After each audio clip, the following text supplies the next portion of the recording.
چیف سلیکټر وهاب ریاض د استرالیا سکواډ اناونس کولو نه مخکې حارث رؤف پسې 2 ورځې مخکې کال کړی و چې تا به مونږ په سکواډ کې ورچو ته تیار یې کنه. حارث رؤف والله هغه ټایم وی چې بالکل زه تیار یم تاسو ما په سکواډ کې ورچول شئ خو د سکواډ اناونس کولو نه یو ورځ مخکې حارث رؤف صفا انکار کړی چې زه د استرالیا ټور ته استرالیا ټیسټ سیریز ته زه نیم تیار. دا هغه حارث رؤف ته کم حارث رؤف چې په ورلد کپ 2023 کې 533 رنزونه په پوره ورلد کپ په 9 میچونو کې 533 رنزونه ورکړي جی. دا حارث رؤف ریکارډ جوړ کو تر اوسه پورې 533 رنزونه یو بالر هم نه دی ورکړي کم چې حارث رؤف ورک. دا زه د هغه حارث رؤف خبره کوم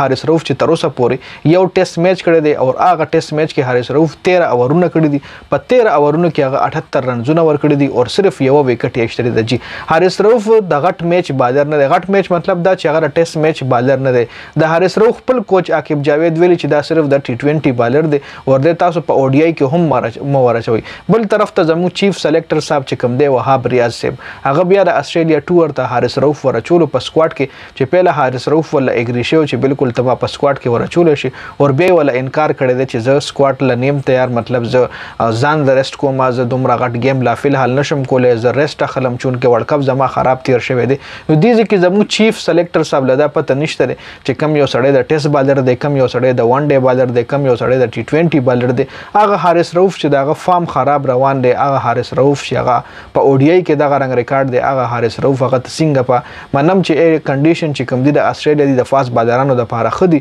او حارث رؤف چې کم دی فلحال هغه ریسټ ورکول پکار دی دومره سوچ نه لري زموږ د چیف سلیکټر صاحب چې کم دی چې پکار دا و چې هغه ریسټ ورکړل شوی چون کې هغه په خپل وی چې زه ریسټ اخلم دی خو په سکواډ کې شاملولو دی خو د استرالیا دی ټور ته ورچول خو حارث رؤف والله انکار کړی دی چې زه فلحال تیار نه وجي چون کې نسیم شاه هم انجری دی. حسنین چې کم د کم فاست بالرانو خبره ز کوم په دی ویډیو کې محمد حسنین هغه هم داغله هم کمپلیټلی ریکوري نه ده شوی. صرف شاهین افریدی دی حسن علی دی چې دا په سکواډ کې شامل دي فاست بالر نه علاوه عامر جمال ورسره هم شامل شوی چې ښه بالر دی. امیر حمزه لک دی هغه هم ښه بالر دی. په مطلب په استرالیا کنډیشن کې دغه بالرانو هیڅ قسم ایکسپیرینس نشته دی هیڅ قسم ای سره داسې سکلز ورسره شته خو اغلته خپل سکلز یوټیلایز کول چې دای بسنګ کوي مطلب نوی الکان دی ینګ الکان دی داسې غټ ایکسپیرینس د انټرنیشنل سطح باندې نشته او بیا یو داسې ټیم له تاسو ور مخامخ کوي چې هغه الریډي هغه یو ورلد کپ ګټل دی هغه مطلب خو